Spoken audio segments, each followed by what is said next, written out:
Yeah. So 6 divided with 1, where we will get 0. So 1, then it enter into the if conditional statements and it gets printed 1. So our output will be like this, now 1. Now what will happen, again it will increase its value automatically, and now I value is 2, and it checks whether it's within this range. Yes, our range is 1 to 6, where x is the value which we entered. So 1 to 6, so 2 is within the range, and again it entered into the loop, and now it's get tested like 6 double person 6 mod 2, whether we will get a remainder is 0 or not. So it will get remainder is 0. So again it enter into the loop and print that value. So now I value is 2, so it will get printed 2. Then again it comes by taking increasing its value by 1, and will come here, it will come here. Now I value is 3, so 3 is within this range or not, it will check out. So 3 is between 1 and 6, so it will get into the loop, and it will check the if conditions. Now 6 mod 3, that is 6 divided with 3, and where the remainder is equals to 0. Yes. So again it entered into the conditional statements, and we are here we are printing the value of I. So this time I value is 3, and it will come out of the loop again by increasing one value, which is now I value is 4. I value is 4, and 4 is within the range, like 4 is between 1 and 6. Yes. So I enter into the loop. Again it will check 6 mod 4, where we are not going to get the remainder is equals to 0. So it is not giving remainder as 0. So what will happen, again it's not going to enter into the loop. Again by changing its value, it increase its value by 1. Now I value is 5, but it is not going to print it because we are not getting remainder is 0. That is why it not enter into the if conditional statement. Now I value is 5, and 5 is within the range 1 to 6. So again it will check if condition. So if mod of 5, so 6 divided 5, where remainder is not equals to 0, again it is not going to print this statement. It is come out of the if condition, and it will increase its value. Now its value is 6. Okay. And it enter s6 is within the range, and this 1 and 6 is also included numbers here. 1 and x is also included. Okay. So 6 is within the range, and it entered into the loop statement, and that then again it checks condition 6 mod 6, that is 6 by 6, where remainder is equals to 0. Yes. So it will print the 6. So finally we are going to get the output like this: 1 2 3 6 are the factors of the number 6. So this is how this function works. Okay. So here what we are doing, first we are making one function. That function name is print factors, and for that factors we are taking the function of value of x. So x is our entry. Whatever the values factors we need, that value we are giving as value of x.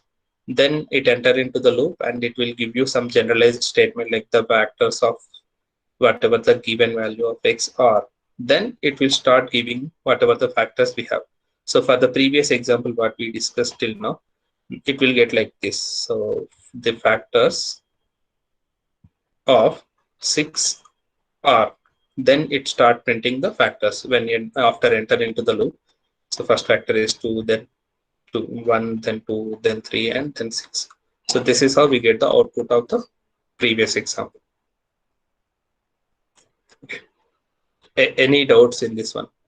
In this one, as I told you, paste is a function which we want to pull the variable values and get printed. For that we use the paste. If you are not using this paste, it is not going to print this x value.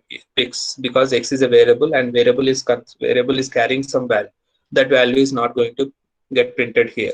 So if you want to get printed of this value, we have to use the paste function. So that is the syntax of printing variable values. There is syntax. This is the syntax where we can print the values of the variables. Okay. So that's the same program we'll see now in our console.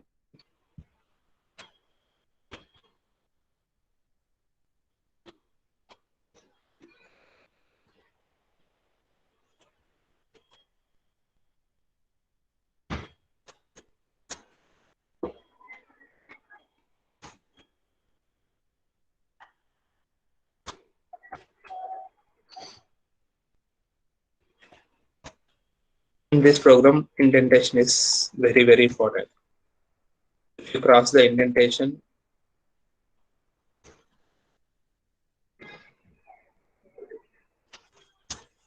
you will get an error. Okay.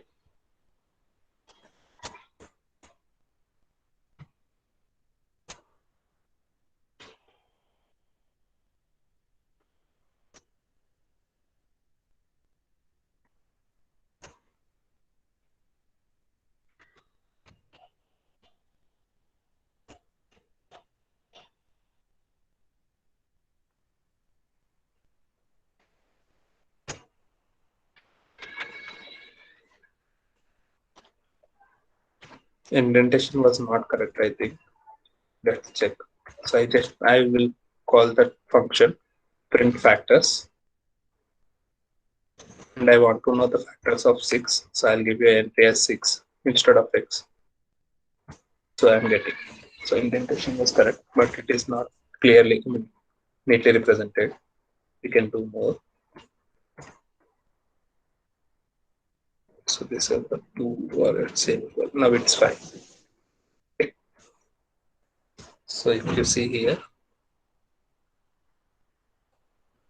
so print factors is our function. So for that function, whatever the body of the function we have, that function started with this flower braces and ended with this flower braces. So within these 2 flower braces, whatever we have the this program, that is body of the function. Okay. So the body of the function, first line is it will get printed the factors of x number or. Then it started taking the loop. So this is the second statement. So both are starting at same line.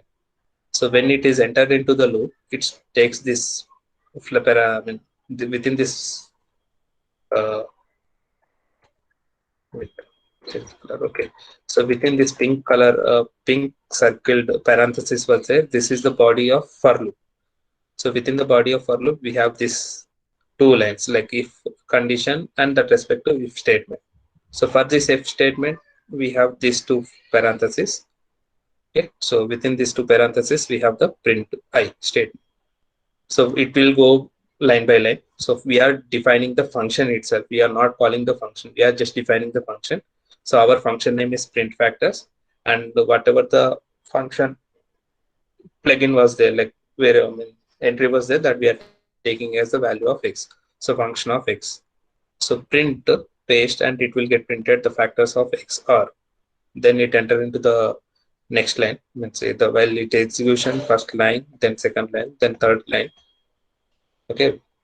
So the third line it checks the for loop condition, and then fourth line it is a if condition. Like if this condition is satisfied for loop, it will check I is within this range or not. If it is within this range, it will enter into this loop. Again, if you see in the previous case, after 6 it get printed, and again it is increases its value by 1, and now I value is 7. So but this is the range we have 1 to 6. 7 is not within the range, so it comes out of the for loop also. Okay. And we'll see now. So we are just defining the function here. So whatever the value you want to find whatever the value factors you want to find, you just give by calling that function. So our function name is print factors. So print underscore factors of whatever the number you want to take, you give that value as x. So I just want to know 850 factors. So these are the factors of 850. For all these things, for all these values, where you will find the remainder is equals to 0.